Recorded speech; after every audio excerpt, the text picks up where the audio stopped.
శిష్యుల సంవాదము నిరువురులేనట్టి బోధ నిర్వచనంబు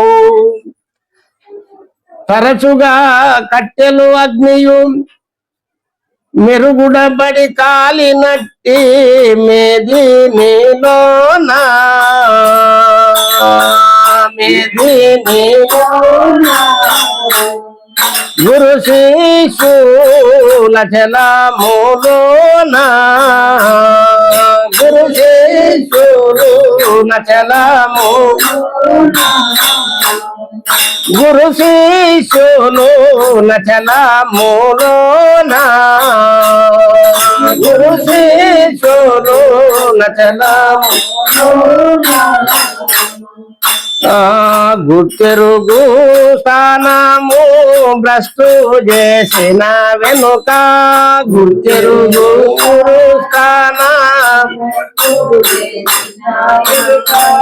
గుర్తెరిగే గురు స్థాన భ్రష్టు చేసిన వెనుక గుర్తెరిగే గురు స్థానం భ్రష్టు చేసిన గురు శిష్యులని ఏటి గుర్తే లేకుండును మేదిలోనా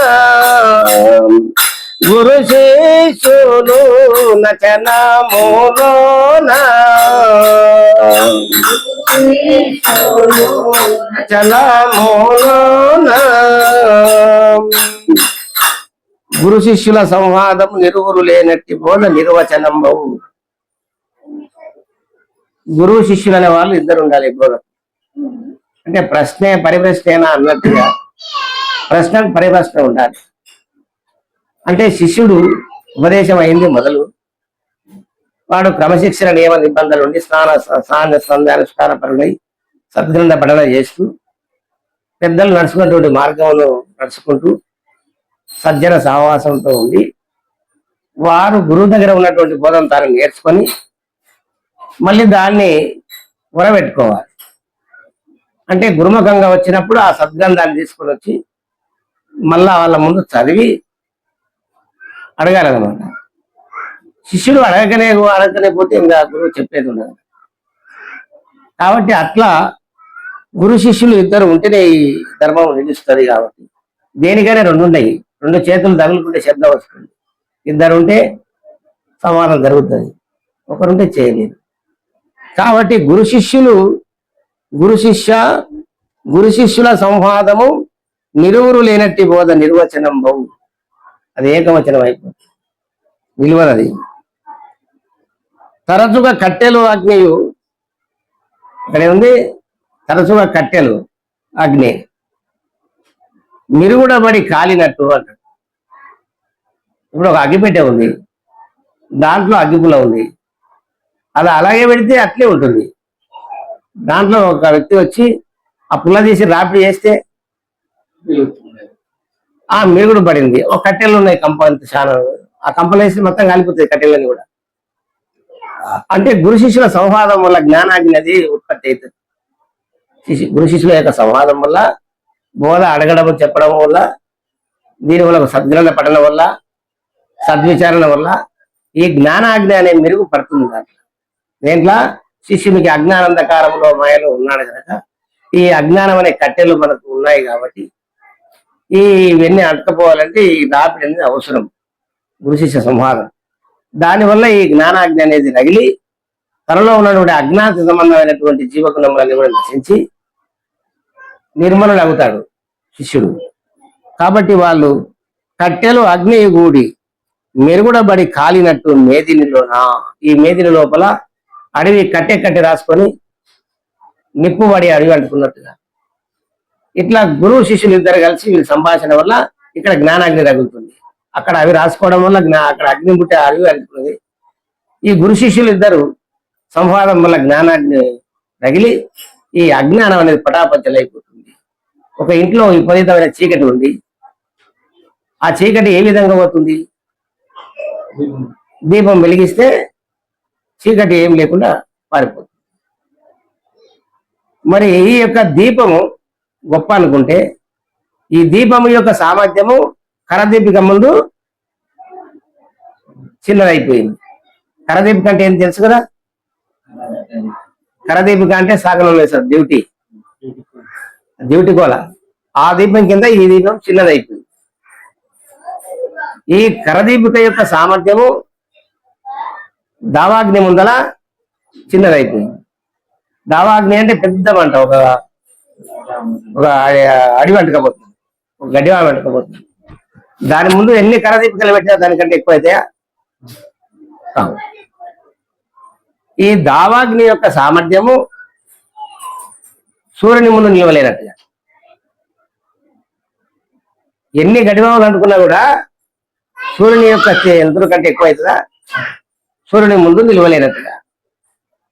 సూర్యుని యొక్క సామర్థ్యము మేఘం ముందు నిలవలేనట్టుగా.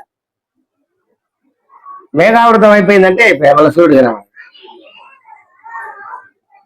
మేఘము యొక్క సామర్థ్యము జింజుమారతం కింద నిలవలేనట్టు. అంటే బలమైన గాలి, జింజుమారతం అంటే విపరీతమైన గాలి వస్తే మేఘాలని కొట్టుకుపోతాయి. ఈ గురుబోధ అట్లాంటిది, ఈ అచల బోధ జింజుమారతం లాంటిది. తక్కిన బోధలన్నీ కూడా అట్లా మామూలు. దీపము వలే, కరదీపిక వలే, దావాగ్ని వలే, సూర్యుని వలే, మేఘము వలే అనేక సంప్రదాయ బోధలన్నీ. ఈ యొక్క బోధ, ఈ సద్గురు బోధ జంజుమారతం వలే, దాని కింద ఏవి నిల్వని కొట్టుకోపోతాయి. కాబట్టి అంత గొప్పనైనటువంటి ఈ బోధను వినాలి. గురు శిష్యుడు అచలములోన దేని లోపల వీళ్ళు ఈ అచలములో ఇద్దరు లేకనే విచారిస్తుంటారు. ఈ భూమి అనేది దీనిపైననే ఈ కట్టెలు అగ్ని రెండు వెలుగుతాయి. వెలిగి ఇవి రెండు లేకుండా పోతాయి. భూమి అయితే అట్లే ఉంటుంది. ఈ భూమ అంటే అచలము అని. దానిలో ఈ గురు శిష్యులు కూడా మాట మాయైతే మానెను, మాట మాట్లాడి మానుదమావలను అంటారు. మాట మాట్లాడి మనము మానుదమావలను. మాట్లాడకుంటే అర్థం కాదు కదా. అందుకు సంభాషణ అవసరం, గురు శిష్య సంభాషణ అవసరము. ఈ గురు సాంప్రదాయంలో అనేక పెద్దలు తరించినారు కాబట్టి మనం ఆ విధంగా తెలుసుకోవాలండి. గుర్తెరిగే గురుస్థానము. గుర్తెరిగే గురుస్థానం ఏదైతే ఉందో, గుర్తెరిగేది ఏంది అంటే మరొకటి స్థానం అందు ఈ యొక్క జ్ఞానం ఉంటూ సమస్తాన్ని చూస్తుంది కదా, గుర్తెరుగుతుంది కదా. ఈ గుర్తెరిగే గురుస్థానమును అంటే ఈ జ్ఞానం ఏదైతే ఉందో, ఈ జ్ఞానమే అజ్ఞానంగా మారుతుంది, అజ్ఞానమే జ్ఞానంగా మారుతుంది. అంటే ఈ దీపం నుండి పొగ వచ్చి లాంతరు అయినటువంటి సీస మొత్తం మసి పడుతుంది తెల్లారి వరకు. ఈ మసి ఏడికి వెళ్ళి వచ్చింది, ఆ జ్యోతిలోకి వెళ్ళి వచ్చింది, వెలుతురులోకి వెళ్ళి వచ్చింది. మర్నాడు మళ్ళా మంచిగా క్లీన్ చేసి మళ్ళా పెడితే మళ్ళీ దాంట్లోకి వెళ్ళి వస్తుంది.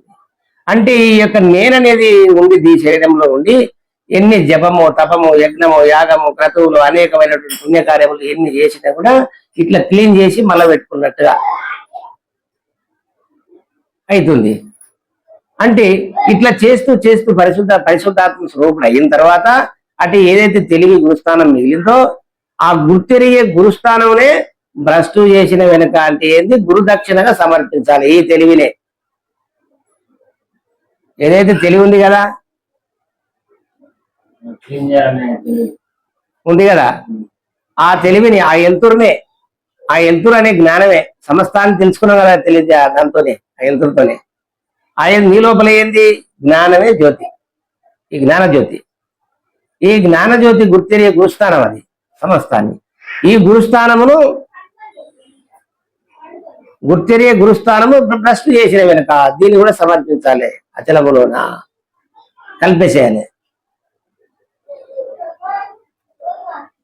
భ్రష్టు చేసిన వెనుక గురు శిష్యులు అనేటి గుర్తే లేకుండా. ఇంకా గురు శిష్యులు అనేటి గుర్తే లేకుండా. కట్టెలు ఉన్నంతసేపు అగ్ని వెలుగుతా ఉంది కదా, కట్టెలు ఉన్నంత వరకు అగ్ని వెలుగుతానే ఉంది. కట్టెలు పూర్తి కాలి బూడిద అయిపోయినాక లేదు, గాలి వచ్చి మొత్తం కొట్టుకుపోయా, బూడిది కూడా ఏం లేదు. కట్టెలు అట్లా పోతావే, కాలిన తర్వాత బూడిది మొత్తం లేచిపోయా కదా. అట్లా వీళ్ళు అంతవరకు విచారిస్తూ ఉండాలి. గురు శిష్యుడు ఇద్దరు లేనంత వరకు. ఎంతవరకు ఉంటుంది ఇక్కడ, కట్టెలే శిష్యుడు, అగ్ని గురువు, అగ్నికి రూపం లేదు, కట్టెను అనుసరించి రూపం కనబడుతుంది మనకు. కట్టెను అనుసరించి వెలిగింది కదా, వెలిగిన తర్వాత కట్టె ఉన్నంత వరకు అగ్ని ఉంటుంది, కట్టె మొత్తం కాలిన తర్వాత ఇక రెండు లేవు కదా. అట్లా ఈ గుర్తెరిగే గురువు ఏదైతే, గురువు అంటే జ్ఞానం కదా, సర్వాన్ని తెలియజేస్తున్నా. ఆ గుర్తెరిగే గురుస్థానంలో భ్రష్టు చేసిన వెనుక గురు శిష్యులు అనేటి గుర్తే లేకుండా పోవును. అప్పుడు ఆ శరీరులు వాళ్ళు, అప్పుడు అచల స్థితి అనేది కలుగుతుంది. గుర్తే లేకుండును. మేదినిలోన గురు శిష్యులు, నచలములోన ఏదైతే వారి యొక్క జన్మస్థానము ఏదైతే ఎక్కడ వచ్చిందో తిరిగి అక్కడ ఇద్దరు లేకుండా పోతా ఉన్నారు. కాబట్టి ఈ కథార్థం లోపల స్వామి వారు చాలా చక్కగా గురు శిష్యుల యొక్క పద్ధతిని చాలా చదివించారు చక్కగా. జై శ్రీ సద్గురునాథ బ్రహ్మరాజుకు.